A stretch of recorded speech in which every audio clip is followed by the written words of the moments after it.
Good morning, my dear children.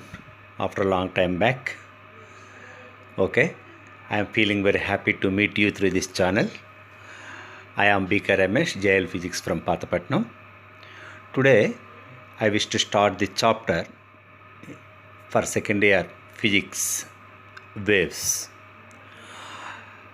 Already in earlier classes, you learned about the waves, but we recall about the waves again and we will go in full details.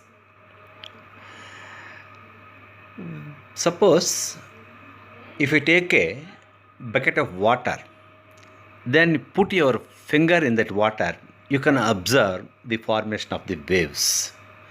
So, how waves are formed? What is meant by wave?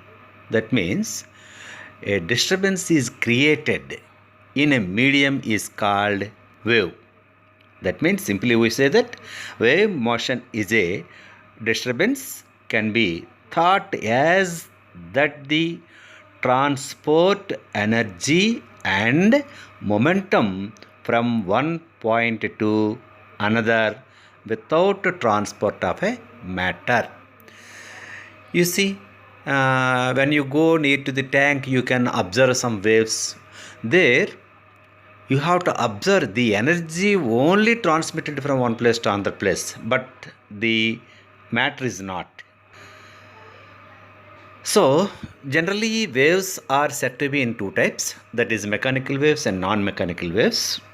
So, the waves which do not require medium for their propagation are called non-mechanical waves.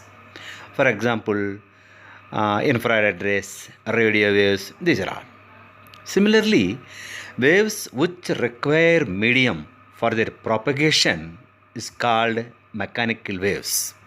Already I told you, these waves transmits energy and momentum, not the matter. For example, sound waves and waves along a stretched strings.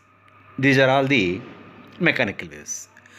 The mechanical waves again it will be classified into two types, that is transverse waves and longitudinal waves. Transverse waves.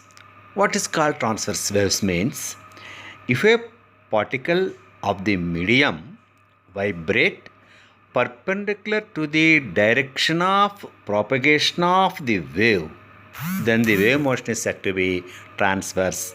In this wave, crests and troughs are formed.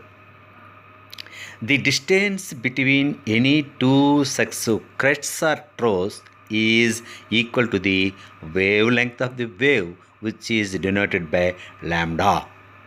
The phase difference between two successive crests or troughs is equal to 2 pi radians. Then what are called longitudinal waves? Similarly, if the particles of the medium